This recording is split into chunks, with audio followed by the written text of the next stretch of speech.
नमस्कार दोस्तों, आपकी अपनी हिंदी पाठशाला में आपका स्वागत है, जहां हम भाषा सीखते हैं एक बार में एक शब्द। आज हम सीखेंगे कि रूसी भाषा में जब आप किसी आपातकालीन स्थिति में हो तो कैसे मदद मांगी जाए, और इसके लिए पहला कदम है मुझे मदद चाहिए कहना, जिसे रूसी में इनी खाचू पमोची कहते हैं।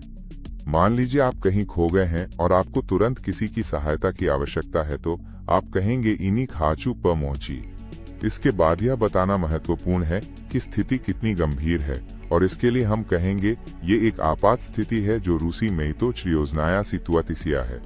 चाहे वो आग लग गई हो या कोई मेडिकल इमरजेंसी हुई, तो चरियोजनाया सिया स्पष्ट रूप से आपकी तात्कालिकता को व्यक्त करता है।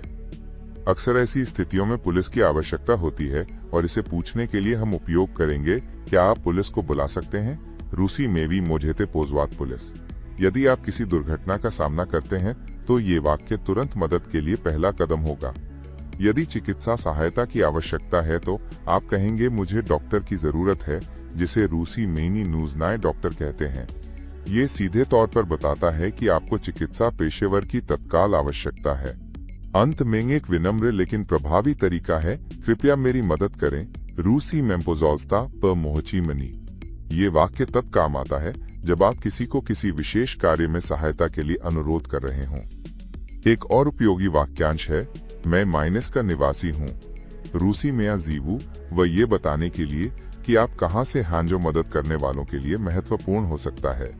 यदि आप विदेश में हैं और मदद की जरूरत है तो ये वाक्य आपका स्थान स्पष्ट करेगा। कभी कभी आपातकाल में दिशा निर्देशों की आवश्यकता होती है, और इसके लिए हम पूछेंगे क्या आप मुझे रास्ता बता सकते हैं। रूसी में भी मोजेते पो काजा तमने दरोगा। ये वाक्य तब उपयोगी होता है जब आपको किसी विशिष्ट स्थान तक पहुंचने की त्वरित आवश्यकता हो। तो ये थे आज के कुछ महत्वपूर्ण रूसी वाक्यांश जो आपातकालीन स्थितियों में आपकी सहायता कर सकते हैं। इन वाक्यों का अभ्यास करते रहें।